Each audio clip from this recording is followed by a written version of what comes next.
We are in the AAMI studios, and we're having the opportunity to talk with Gerry McDonell of Johnson and Johnson. And Gerry, why don't you introduce yourself and your role? Thank you, Amanda. So I'm Gerry McDonell, and I'm the Vice President of Microbiological Quality and Sterility Assurance for Johnson and Johnson. I cover a wide range of products within the portfolio, which includes medical devices as well as the pharmaceutical sector of the business. Well, thank you for joining us today. My pleasure. So Johnson and Johnson is the initiator and longtime host of the Kilmer Conference, which is a memorial conference dedicated to Fred Kilmer, who was the director of Johnson & Johnson Scientific Laboratories from the very late 1800s until about 1934. It's a very impressive conference. I know it started in about 1976, went until about 2003, and Johnson & Johnson picked it back up again in 2016. And since then, we've had 2016, 2019, and 2022 conferences. Wonderful experience, lots of great information and presentations. Can you tell us a little bit about just how much the Kilmer Conference means to the medical device and pharmaceutical industry for sterilization, sterility assurance, and microbiological quality? Well, the history within J&J is sort of quite interesting for us. Fred Kilmer was one of the first scientific directors of Johnson and Johnson.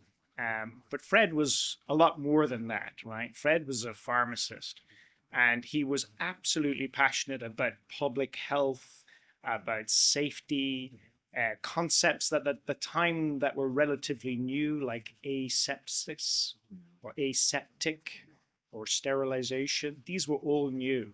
And if you remember at the end of the 1800s, even microbiology or modern microbiology as we know it today was rather new. So we were understanding new types of bacteria. We were understanding that bacteria actually caused things like infections. We were understanding, even at that stage, there was things we hadn't identified yet, like viruses that were yet to be discovered. And what he did was take a lot of the academic learnings that were going on at the time and look for ways of trying to make people's lives better.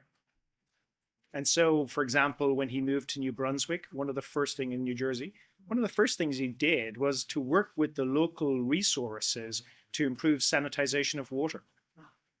Now, his reputation in New Brunswick happened to come to the attention of two brothers that were known as the Johnson brothers, who had a particular interest in things like bandages and wound healing and first aid, and looking at this whole new area of pharmaceuticals, medical devices, and safe use and wound care.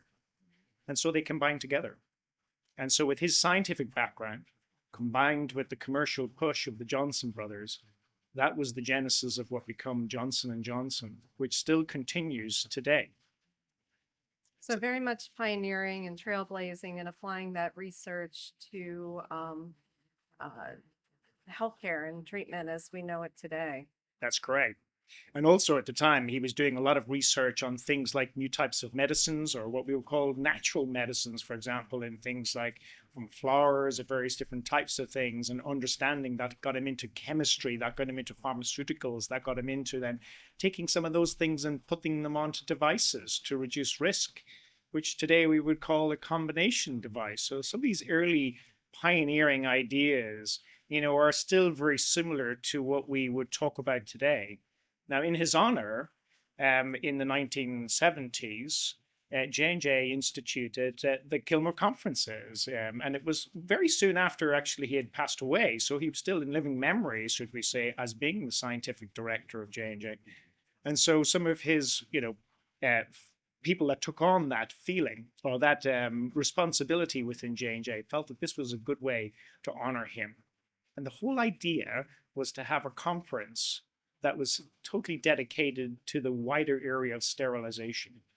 But I want to be very careful with that, in that, when I look through what they spoke about during that first conference in 1976, which is available actually online, which was published in 1977 and is available on the AAMI website, for example, we find that they were talking about what controls you had to have in place for sterilization. So, for example, they talked about microbial quality within a manufacturing environment. They talked about different types of sterilization techniques. They talked about the interrelationship between manufacturers and regulators. They talked about new technologies that were available. At the time, the big new technology was a sterilization modality that we now know as ethylene oxide, for example. So when I think about that and I look through some of those thought processes, they're still the same as they were 200 years ago in Kilmer's discussion when he first wrote some of his articles.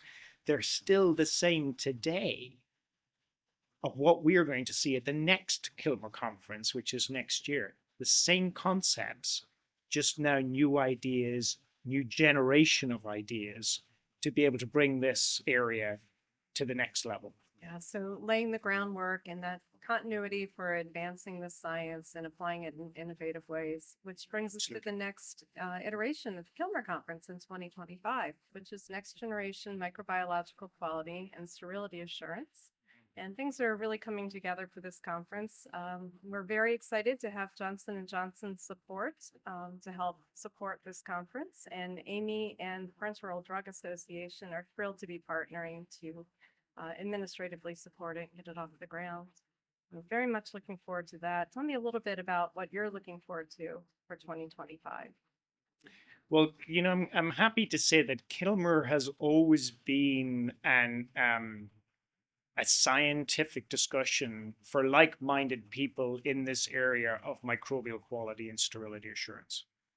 So it is true that J&J did start it, and it is true that they maintained it for many years, even more recently with the last conference we had 2 years ago in Greece. But now it's more of an established industrial microbiological organization, right? And so we are delighted to have AAMI and PDA now take this on for the future to make sure that we can not only maintain the momentum behind it, but also to get more people involved.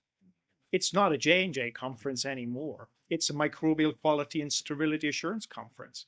And it will continue to attract some of the best minds, some of the best talent, some of the new ideas, and some of the new talent coming into the area.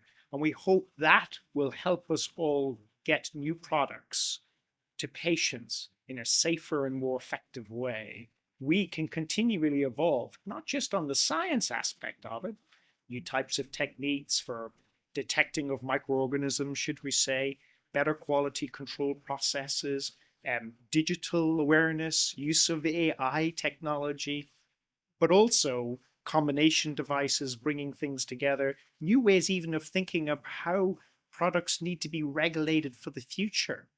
We're still regulating in very similar ways to what we did in the 1950s. Maybe it's time for an evolution of that might enable new products to come to market, but maintaining that essential patient safety nature that they need to have. Well, it is a huge community of people that are involved in Kilmer, and it is wonderful to see the collaboration and people coming together, sharing ideas and helping to really advance the science and move things forward. So looking forward to it. Maybe I might also mention that for those that are interested to support the Kilmer idea further, and if they really want to embrace this idea, we continually look for people to contribute to this. So if you're interested, not only to contribute to maybe the conference itself by attending or by helping others to attend, but also to consider the Kilmer Foundation or the AAMI Foundation as part of that as well.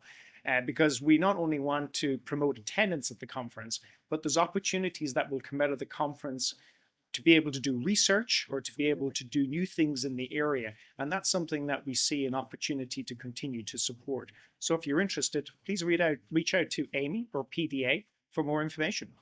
And we look forward to hearing from people and look forward to continuing the legacy of Kilmer. Thank you. Thank you.